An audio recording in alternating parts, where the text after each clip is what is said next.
আসসালামু আলাইকুম। বিটিভি চট্টগ্রামের সংবাদে সবাইকে স্বাগত জানাচ্ছি কোহিনুর শাকি। প্রথমে সংবাদ শিরোনাম। আজ থেকে শুরু হচ্ছে চলতি বছরের হজ ফ্লাইট। রাত 11:30টায় আনুষ্ঠানিক উদ্বোধন করবেন প্রধানমন্ত্রী তারেক রহমান।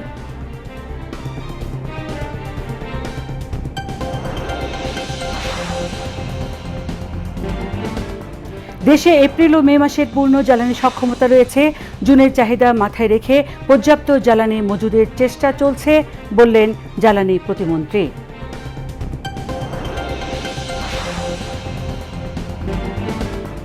উপবৃত্তির অর্থের পরিমাণ বৃদ্ধি সহ প্রাথমিক বৃত্তি পরীক্ষার নীতিমালায় পরিবর্তন আনার কথা ভাবছে সরকার, জানালেন প্রাথমিক ও গণশিক্ষা প্রতিমন্ত্রী।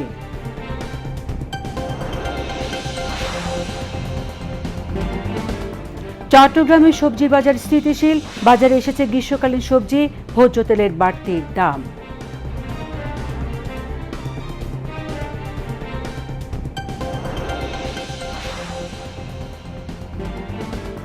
লেবাননে যুদ্ধবিরতি কার্যকরের 1 ঘণ্টারও কম সময়ের মধ্যে লঙ্ঘনের অভিযোগ ইসরায়েলের বিরুদ্ধে।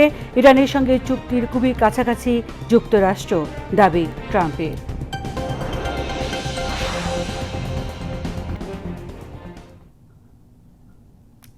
এতক্ষণ সংবাদ শিরোনাম শুনলেন, এবারে বিস্তারিত। আজ থেকে শুরু হচ্ছে চলতি বছরের হজ ফ্লাইট। ঢাকার হজরত শাহজালাল আন্তর্জাতিক বিমানবন্দরে রাত 11:30টায় হজ ফ্লাইটের আনুষ্ঠানিক উদ্বোধন করবেন প্রধানমন্ত্রী তারেক রহমান। উদ্বোধনের পর ফ্লাইটটি রাত 12:30টায় 419 জন হজযাত্রী নিয়ে ঢাকা থেকে জেদ্দার কিং আবদুল আজিজ আন্তর্জাতিক বিমানবন্দরের উদ্দেশ্যে ছেড়ে যাবে। এ উপলক্ষে রাজধানীর আশকোনা হজ ক্যাম্পে চলছে শেষ মুহূর্তের প্রস্তুতি। ধর্ম মন্ত্রণালয়ের এক প্রেস বিজ্ঞপ্তিতে জানানো হয়েছে, আজ মোট 14টি ফ্লাইট যাবে। এর মধ্যে বিমান বাংলাদেশ এয়ারলাইন্সের 6টি, 3টি সাউদিয়া ও 3টি ফ্লাইনার্স এয়ারলাইন্সের।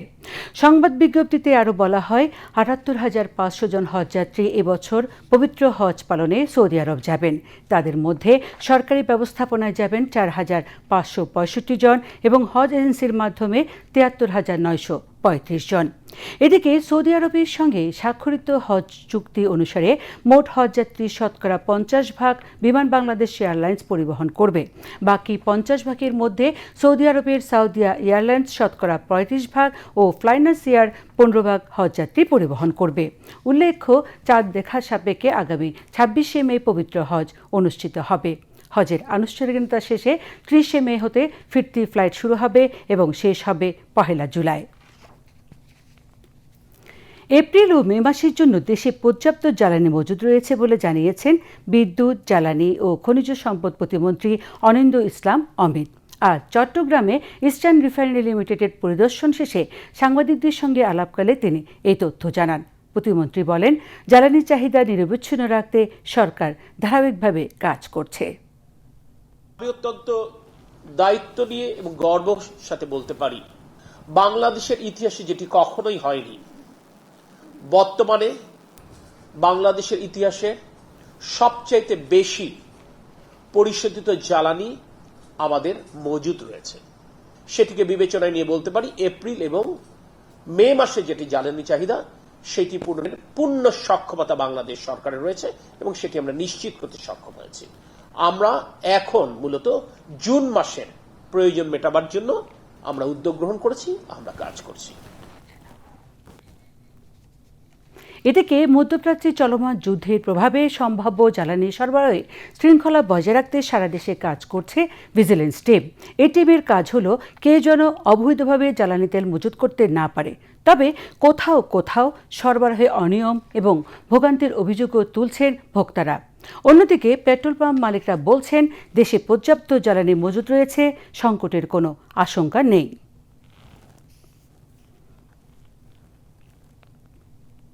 গভর্নমেন্ট পর্যাপ্ত হার্ড অ্যান্ড চুল চেষ্টা করতেছে, তেল দিয়ে যাচ্ছে।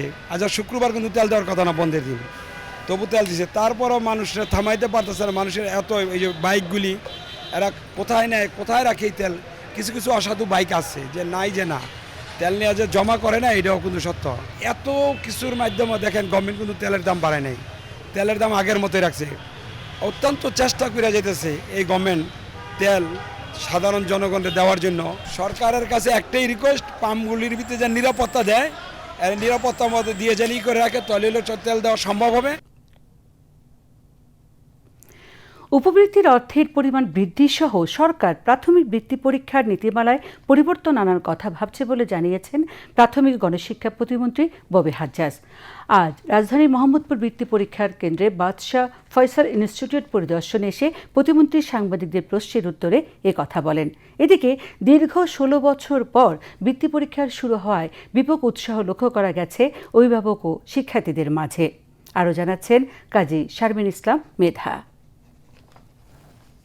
দীর্ঘ ১৬ বছর পর বুধবার থেকে পুনরায় শুরু হয়েছে প্রাথমিক বৃত্তি পরীক্ষা। দীর্ঘ বিরতির পর শুরু হওয়া এই পরীক্ষা নিয়ে শিক্ষার্থী ও অভিভাবকদের মধ্যে ব্যাপক আগ্রহ দেখা দিয়েছে।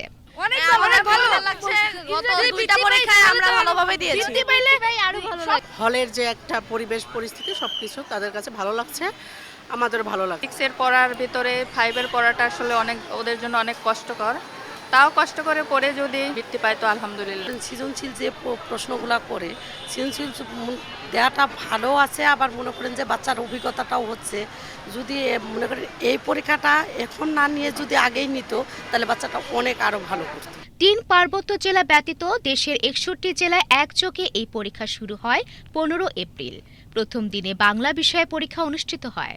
তারপর পূর্বে পড়া আলহামদুলিল্লাহ আমরা সবাই ভালো প্রিপারেশন নিচ্ছি, ইনশাল্লাহ আমি বৃত্তি পাবো। আজকে হচ্ছে ম্যাথ পরীক্ষা, কোশ্চেন অ্যান্সার গুলো হচ্ছে কি আমাদের নিজেদের বানাই লেখা লাগছে। আমরা ভাবছি হচ্ছে কি যে কম্পোজিশনটা দিবে ওইটা থেকে, বাট ওরকম না হয়েছে, নিজেদের বানাই লেখা লাগছে। আসলে এত কম সময়ে অতটাও ভালো প্রিপারেশন নেওয়া যায় নাই, কিন্তু চলে ভালো। কোয়েশ্চেনটা একটু বড়, একটু কম কোয়েশ্চেন হলে ভালো হতো। বাংলা প্রশ্নটা হচ্ছে কঠিন হলেও সহজ ছিল, আর গতকালের প্রশ্ন খুবই সহজ ছিল, কিন্তু একটু বেশি দিয়ে দিয়েছে। সময়টা আর 30 মিনিট বাড়ালে খুবই খুশি হতাম। 2025 সালে সরকারি ও বেসরকারি প্রাথমিক বিদ্যালয়ের 5ম শ্রেণীর শিক্ষার্থীদের মধ্য থেকে 40% শিক্ষার্থী এই পরীক্ষায় অংশ নেওয়ার সুযোগ পাচ্ছে। সর্বশেষ 2008 সালে এই পদ্ধতিতে পরীক্ষা হয়েছিল। আমাদের অনুভূতি খুবই ভালো, কারণ বৃত্তি পরীক্ষা আমাদের আবারও শুরু হয়ে গিয়েছে, তার জন্য আমাদের খুবই ভালো লাগছে এবং আমরা সরকারকে ধন্যবাদ জানানো চাই। এদিকে প্রাথমিক ও গণশিক্ষা প্রতিমন্ত্রী ববি হাজ্জাজ শুক্রবার রাজধানী বাদশাহ ফয়সাল ইনস্টিটিউটে বৃত্তি পরীক্ষা কেন্দ্র পরিদর্শন করেন। এ সময় সাংবাদিকদের প্রশ্নে তিনি জানান, সরকার উপবৃত্তি বৃদ্ধি করার কথা ভাবছেন। আমাদের জেলা উপজেলা শিক্ষা অফিসারদেরকে সেই ইনস্ট্রাকশন দেয়া যে প্রধান তাদের লক্ষ্যটা যেন থাকে সব শিক্ষার্থীরা তারা যেই পরিবেশটা দরকার সঠিকভাবে পরীক্ষা দেবার জন্য সেটা পাচ্ছে কিনা, স্কুলগুলো এই দেখাশোনাগুলো ঠিকভাবে করছে কিনা। এই পর্যন্ত সব জায়গা থেকে আমরা পজিটিভ রিপোর্ট পাচ্ছি। আগামী দিনগুলোতে আমরা এই যে যত সংখ্যক শিক্ষার্থী এই বৃত্তি পরীক্ষার ভিতরে আমরা আনতে পারি এটা বাড়াতে চেষ্টা করব। বৃত্তির যে অ্যামাউন্ট আমরা দিচ্ছি, যে ফাইন্যান্সিয়াল স্টাইপেন্ড বা ইনসেন্টিভটা আমরা দিচ্ছি, এই ফাইন্যান্সিয়াল ইনসেন্টিভের সাইজ আমরা বাড়াবো। আমরা চাই শিক্ষার্থীদের পরিবারদের উৎসাহিত করতে, তারা যেন ক্লাসরুমে আসে, তারা যেন শিক্ষাক্রমের সাথে থাকে। এটার জন্য সব যা করণীয় আমরা সবকিছু করতে চেষ্টা করব। প্রতিমন্ত্রী আরও জানান, শিক্ষার্থীদের উৎসাহিত করতে এই পরীক্ষা পুনরায় চালু করা হয়েছে। উৎসাহিত করবার কোনো প্রসেস আমরা বাদ দিতে চাই না, মাইনাস করতে চাই না। তার জন্য অন্তর্বর্তীকালীন সরকারের আমলে যে পরীক্ষাটা দেওয়ার কথা ছিল তারা কোনো কারণে দিতে পারেননি, সেটা আমরা চালু রেখেছি, আমরা পরীক্ষা দিয়েছি। এবারে নীতিমালা অনুযায়ী ট্যালেন্ট পুলে ও সাধারণ এই 2 ক্যাটাগরিতে বৃত্তি প্রদান করা হবে। মেধা তালিকায় ছাত্র ও ছাত্রীদের সংখ্যা হবে সমানুপাতিক 50% হারে। এছাড়া মোট বৃত্তির 80% সরকারি প্রাথমিক বিদ্যালয় শিক্ষার্থীদের জন্য এবং 20% বেসরকারি বিদ্যালয়ের শিক্ষার্থীদের জন্য সংরক্ষিত থাকবে। এই বিষয়ে সাংবাদিকদের প্রতিমন্ত্রী জানান, তার কথা 80-20, কিন্তু 80-20 করার পরও প্রাইভেট শিক্ষার্থী কত আর পাবলিক শিক্ষার্থী কত সেই হিসেবে যদি আমরা আসি, আমরা 8 থেকে 9 জন পাবলিক শিক্ষার্থীদের একজনকে বৃত্তি পরীক্ষার সুযোগ দিচ্ছি, 5 জন প্রাইভেট পরীক্ষার্থীর মধ্যে একজনকে আমরা বৃত্তি পরীক্ষার সুযোগ দিচ্ছি। সো পাবলিকে 9-1, প্রাইভেটে 5-1। আগামী পরীক্ষা যখন হবে তার আগে সবার সাথে আলোচনার মাধ্যমে এই ইকুইটেবল স্ট্যান্ডার্ডটা তৈরি করে তারপর আমরা পরীক্ষাটা নেব। আমরা জানি শিক্ষা একটি জাতির মেরুদণ্ড, কিন্তু এই শিক্ষা ব্যবস্থাকে যদি করা হয় প্রশ্নবিদ্ধ, তাহলে শিক্ষার্থীদের জীবন হয় দুর্বিষহ। দীর্ঘ 16 বছর পর যখন প্রাথমিকে বৃত্তি পরীক্ষা ফিরে এসেছে, তখন শিক্ষার্থী কিংবা অভিভাবক নয়, বরং শিক্ষাঙ্গনে সবাই আজ উচ্ছ্বসিত। কাজী শারমিন ইসলাম মেধা, বিটিভি নিউজ, ঢাকা। চট্টগ্রামের বাজারে সব ধরনের সবজির দাম স্থিতিশীল, তবে গ্রীষ্মকালীন নতুন সবজি বাজারে এলেও দাম তুলনামূলকভাবে বেশি। অন্যদিকে ভোজ্য তেলের পর্যাপ্ত সরবরাহ না থাকায় দাম বেড়েছে লিটার প্রতি 7 থেকে 8 টাকা। আর মাছ মাংস বিক্রি হচ্ছে আগের দামে। আইমনিমার রিপোর্ট। বন্দরনগরী চট্টগ্রামের ব্যস্ততম পাহাড়তলি বাজার। ক্রেতা বিক্রেতাদের হাঁক ডাকে সরগরম চারপাশ। বাজারের বর্তমান পরিস্থিতি বিশ্লেষণে দেখা যায়, গত কয়েকদিনের ব্যবধানে সবজির দাম খুব একটা বাড়েনি। বাজারে নতুন কিছু সবজি আসলেও দাম রয়েছে নাগালের মধ্যে। মূলা ও বেগুন বিক্রি হচ্ছে 50 টাকায়, সিমের কেজি 60 টাকা, এছাড়া তিতকরলা 70 টাকা, শসা 70 টাকা এবং ঝিঙা বিক্রি হচ্ছে 80 টাকা দরে। মিষ্টি কুমড়ো 40 টাকা হলেও আলু 16 টাকা ও পেঁয়াজ 35 টাকার মধ্যে পাওয়ায় স্বস্তিতে সাধারণ ক্রেতারা। এছাড়াও কাঁচামরিচ, গাজর কেজি প্রতি 30 টাকা দরে বিক্রি হচ্ছে এবং লেবুর হালি 20 টাকা দরে বিক্রি হচ্ছে। সবজি মোটামুটি দাম ঠিক আছে, আর শসা সবজি এগুলো মোটামুটি ঠিক আছে। আর বিশেষ করে বাজারে যে জিনিসটা আমি দেখলাম, আমি যেহেতু মুরগিটা নিলাম, মুরগির দামটা বেশি। আর স্বাভাবিক যেগুলো আপনার চাউল বা আপনার আলু, পেঁয়াজ এগুলোর দামটা একেবারে মোটামুটি ঠিক আছে। পেঁয়াজ, রসুন এগুলা অনেক সস্তায় বিক্রি হচ্ছে এখন, মোটামুটি সাধ্যের ভিতরে এখন সবগুলো চলতেছে। দাম বাড়ে নাই, চাউল আগের থেকে কিছু দাম কমতে আছে। জিরা শাইলে আছে, জিরা শাইলে বস্তায় আপনার 50 টাকা কম আছে, পাইজামেও কম আছে, নতুন চাইল আসছে, এখন আস্তে আস্তে বাজার ধীরে ধীরে কমবে। মশলার বাজারে এসেছে বড় ধরনের ভিন্নতা। মরিচের গুঁড়া কেজি প্রতি 300 টাকা থেকে বেড়ে 400 টাকা, আর জয়ফলের কেজি 600 থেকে বেড়ে ঠেকেছে 900 টাকায়। সবচেয়ে বেশি বেড়েছে আলু বোখরার দাম, যা কেজি প্রতি 600 টাকা থেকে 1 লাফে 1500 টাকা দাঁড়িয়েছে। এলাচের দাম 3400 টাকা থেকে বেড়ে হয়েছে 4800 টাকা। কিশমিশ ও সাগুদানার দামেও কেজি প্রতি বেড়েছে 100 থেকে 200 টাকা পর্যন্ত। সেই সাথে মাংসের বাজারেও দেখা যায় একই দৃশ্য। রানের মাংস 1050 টাকা পর্যন্ত বিক্রি হয়, আর হাড্ডিওয়ালা মাংস বিক্রি হয় 800 টাকা কেজি। তো তার থেকে বাড়ে না, কমলে যদি বিক্রি কম হয় বা কিনা একটা সুবিধা হলে 750 টাকা আর 1000 টাকা বা 900 টাকা এভাবে বিক্রি হয়। ব্রয়লার মুরগি হচ্ছে 170 টাকা, আপনার লেয়ার মুরগি হচ্ছে 340 টাকা। তারপর ডিমের দাম বাড়তে এই জন্য লেয়ার মুরগির দাম বাড়ছে। তারপর সোনালী মুরগি 390 টাকা ছিল, আস্তে আস্তে পড়তেছে এখন 350 টাকা।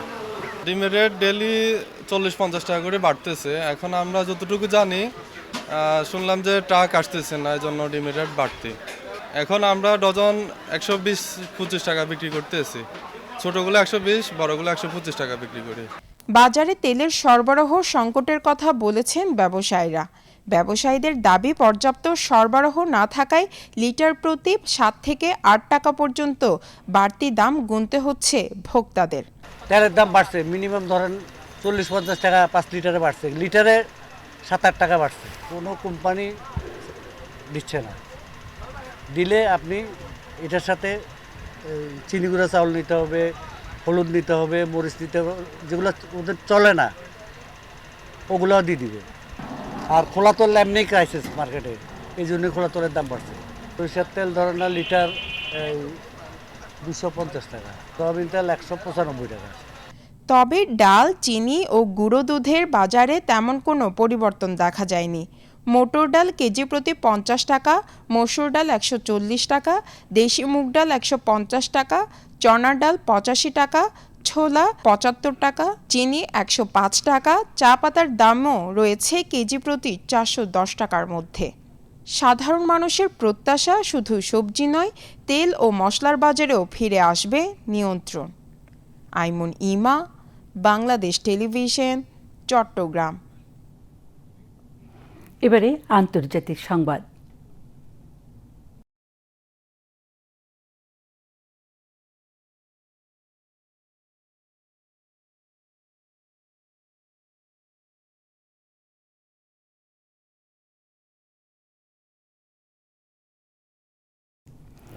ইরানে যুক্তরাষ্ট্র ও ইসরায়েলের হামলার পর হরমুজ প্রণালীতে জাহাজ চলাচল বিঘ্নিত হওয়ায় বৈশ্বিক জ্বালানি সরবরাহে তৈরি হয়েছে অনিশ্চয়তা।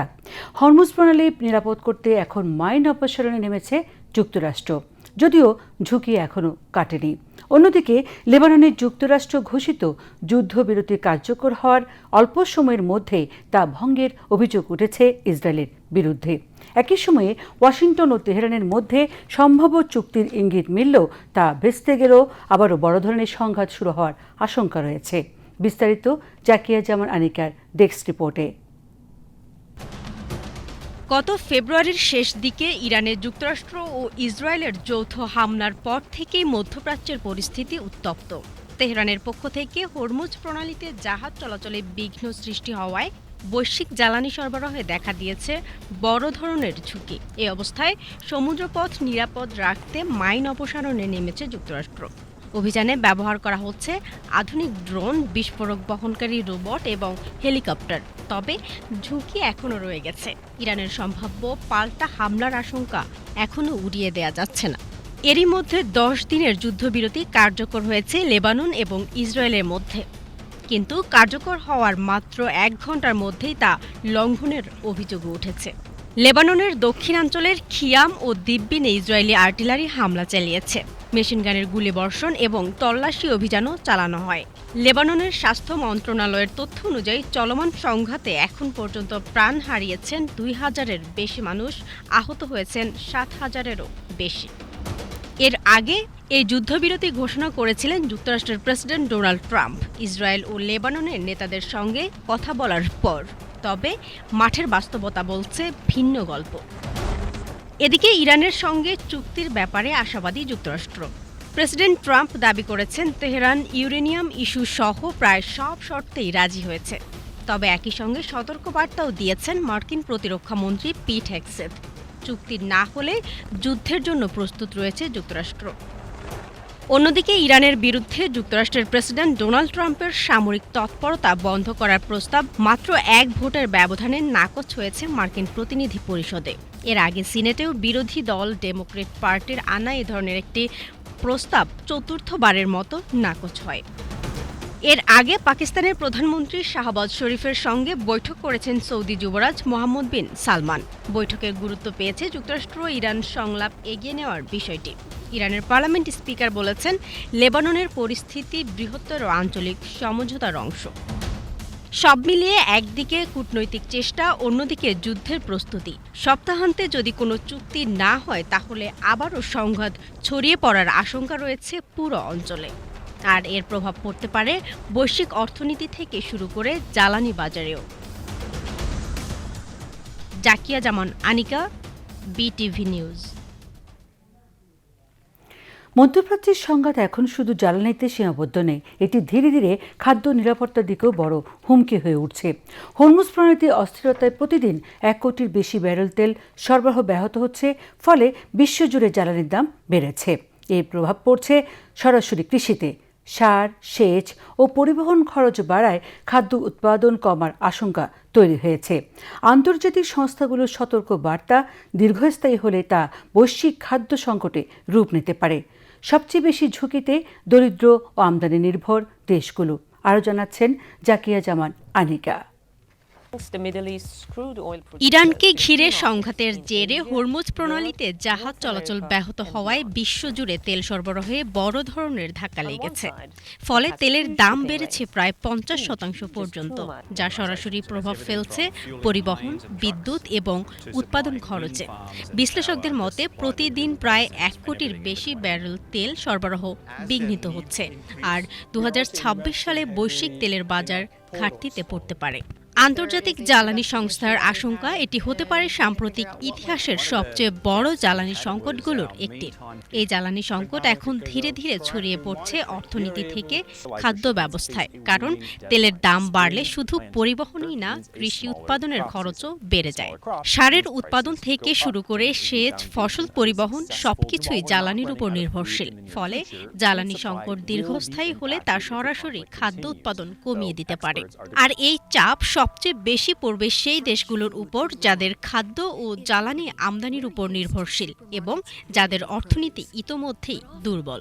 বিশ্বব্যাংক, IFM এবং জাতিসংঘের সতর্কবার্তা, এই সংঘাতের কারণে তেল, গ্যাস এবং সারের দাম বাড়ছে, যার ফলে বৈশ্বিক খাদ্যের দামও বাড়ছে এবং খাদ্য নিরাপত্তা ঝুঁকিতে পড়ছে। বিশেষজ্ঞরা বলছেন বিশ্বের বড় অংশের সার সরবরাহ হরমুজ প্রণালীর উপর নির্ভরশীল। সেখানে বিঘ্ন ঘটায় ফসল উৎপাদন কমে যাওয়ার আশঙ্কা তৈরি হয়েছে। ইতিমধ্যেই এর প্রভাব দেখা যাচ্ছে বিশ্বের বিভিন্ন দেশে। হাইতিতে প্রায় 60 লাখ মানুষ তীব্র খাদ্য সংকটে পড়ার ঝুঁকিতে, যেখানে জ্বালানি দামের প্রভাবও পরিস্থিতিকে আরও খারাপ করছে। IMF বলছে এশিয়ার মতো আমদানি নির্ভর অঞ্চলে এই জ্বালানির ধাক্কা অর্থনৈতিক প্রবৃদ্ধি কমিয়ে দেবে এবং মূল্যস্ফীতি বাড়াবে। বিশেষজ্ঞদের আশঙ্কা, এই ধারা চলতে থাকলে কোটি কোটি মানুষ নতুন করে দারিদ্র্য ও খাদ্য সংকটে পড়তে পারে। সব মিলিয়ে একটি যুদ্ধের প্রভাব এখন সীমান্ত ছাড়িয়ে ছড়িয়ে পড়েছে পুরো বিশ্বে। জ্বালানি সংকট থেকে খাদ্য সংকট, এই চেইন রিঅ্যাকশন থামাতে না পারলে সবচেয়ে বড় মূল্য দিতে হবে দরিদ্র দেশগুলোকে। চাকিয়া জামান আনিকা, BTV নিউজ। চলতি বছরের মধ্যে ইউক্রেনের সবচেয়ে বড় ড্রোন ও ক্ষেপণাস্ত্র হামলাগুলোর একটি চালিয়েছে রাশিয়া। এতে 1 ডজনেরও বেশি মানুষ নিহত ও শতাধিক আহত হয়েছে। গতকাল ইউক্রেনীয় কর্তৃপক্ষ এই তথ্য জানিয়েছে। স্থানীয় কর্তৃপক্ষ এবং ইউক্রেনের টেস্ট ইমার্জেন্সি সার্ভিসের তথ্য মতে রাশিয়ার হামলায় ভবন ক্ষতিগ্রস্ত হয়ে অগ্নিকাণ্ডের ঘটনা ঘটেছে এবং দেশজুড়ে অন্তত 18 জন মারা গেছে, যার মধ্যে শিশু রয়েছে। এছাড়া 118 জন আহত হয়েছেন। রাশিয়ার হামলায় কিয়েভে 4 জন নিহত হয়েছেন, যার মধ্যে একজন 12 বছর বয়সী কিশোরও রয়েছে। ধ্বংসস্তূপের নিচে পাওয়া 2টি মরদেহের মধ্যে ওই কিশোরের মরদেহ ছিল বলে জানিয়েছে স্টেট ইমার্জেন্সি সার্ভিস। সংস্থাটি বলছে রুশ হামলায় কিয়েভে অন্তত 48 জন আহত হয়েছেন। ওয়েডিসের অন্তত 8 জন নিহত হয়েছেন। স্টেট ইমার্জেন্সিতে সার্ভিসের পোস্ট করা ভিডিওতে দেখা যায় একটি ভবনে আগুন ছড়িয়ে পড়েছে এবং উদ্ধারকর্মীরা একটি মরদেহ স্ট্রেচারে করে সরিয়ে নিচ্ছেন। হামলায় নিন্দা জানিয়েছেন ইউক্রেনের প্রেসিডেন্ট ভলোদিমির জেলেনস্কি। বলেন, ওডেসা, কিয়েভ এবং দিনেপ্রোপেতে প্রাণহানি প্রমাণ করেছে যে রাশিয়া বৈশ্বিক নীতিতে কোনো ধরনের শিথিলতা বা নিষেধাজ্ঞা প্রত্যাহারের যোগ্য নয়। সরকারি সেবা আধুনিকায়ন ও দক্ষতা বাড়াতে 50,000 কর্মীকে কৃত্রিম বুদ্ধিমত্তা AI বিষয়ে প্রশিক্ষণ দেওয়ার উদ্যোগ নিয়েছে দুবাই। গালফ নিউজের এক প্রতিবেদনে বলা হয়েছে, AI ওয়ার্কফোর্স ট্রান্সফরমেশন প্রোগ্রাম নামে এই উদ্যোগ বাস্তবায়ন করছে digital Dubai, Dubai government human resource department এবং দুবাই ফিউচার ফাউন্ডেশনের অধীন Dubai centre for artificial intelligence. কর্মকর্তারা জানিয়েছেন, ভবিষ্যতে সিদ্ধান্ত গ্রহণ, সেবা প্রদান এবং দৈনন্দিন কার্যক্রমে AI এর ভূমিকা আরও বাড়বে। এমন বাস্তবতায় সরকারি কর্মীদের প্রস্তুত করতেই এই কর্মসূচি নেওয়া হয়েছে। এই প্রশিক্ষণের মাধ্যমে কর্মীদের AI টুলস ব্যবহারে দক্ষ করে তোলা হবে, যাতে তারা কাজের গতি বাড়াতে ও সেবার মান উন্নত করতে পারেন। এর লক্ষ্য হল AIকে শুধু একটি প্রযুক্তিগত ধারণা হিসেবে না রেখে সরকারি কাজের একটি ব্যবহারিক অংশে পরিণত করা।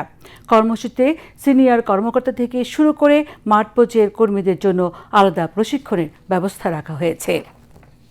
আবারও দেশের খবর।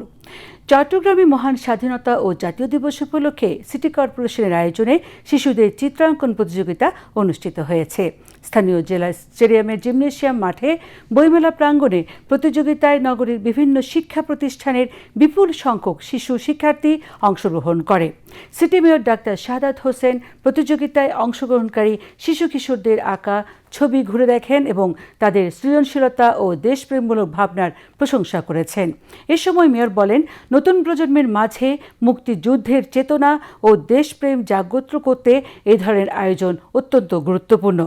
শিশুদের সৃজনশীল বিকাশে চিত্রাঙ্কন প্রতিযোগিতা গুরুত্বপূর্ণ ভূমিকা রাখে বলেও উল্লেখ করেন তিনি। মেয়র বলেন, একটি সুন্দর, সচেতন ও দেশপ্রেমিক প্রজন্ম গড়ে তুলতে সংস্কৃতি ও সৃজনশীল কার্যক্রমের কোনো বিকল্প নেই। সিটি কর্পোরেশন ভবিষ্যতেও এ ধরনের আয়োজন অব্যাহত রাখবে।